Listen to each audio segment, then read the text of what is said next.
Sebanyak 97,5% air yang ada di bumi merupakan air asin. Bukan air tawar yang sesuai dengan kebutuhan sehari-hari manusia. Dari 2,5% air tawar yang ada, sebagian besarnya tidak dapat digunakan karena berada di tempat yang jauh tidak terjangkau.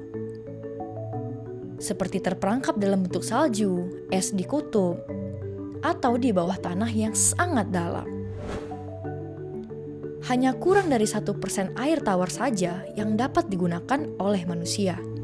Menurut Kementerian PUPR, penggunaan air rata-rata setiap orang di perkotaan Indonesia adalah 144 liter per harinya, setara dengan 16 buah galon air. Hampir separuhnya digunakan untuk mandi. Sisanya digunakan untuk mencuci, memasak, dan minum.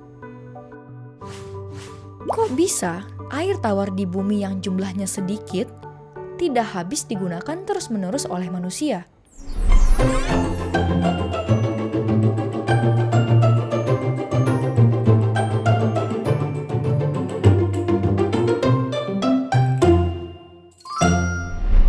Air merupakan komponen penting dalam kehidupan.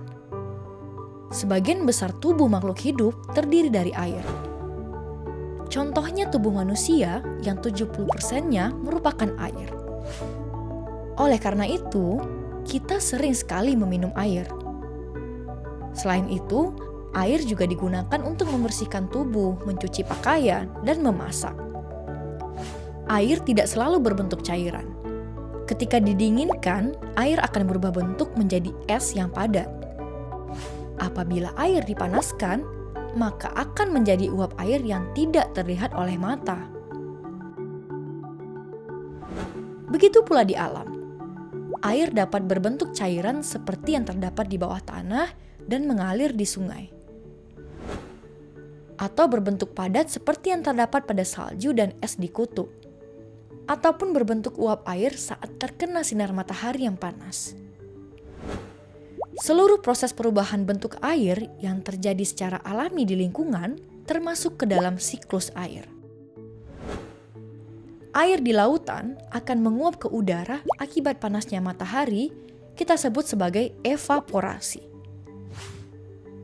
Uap air tersebut kemudian akan membentuk awan di udara.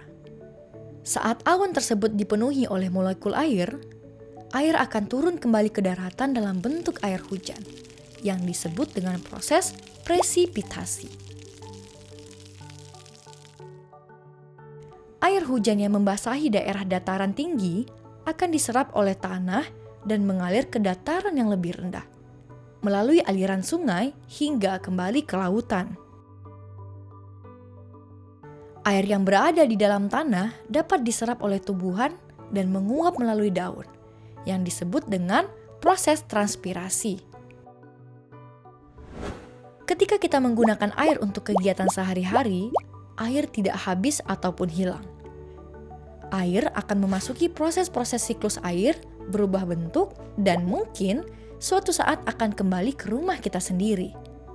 Jika kalian ingin tahu lebih banyak mengenai air dan siklusnya, kalian bisa tonton di aplikasi Zenius di kelas 6 SD sekarang.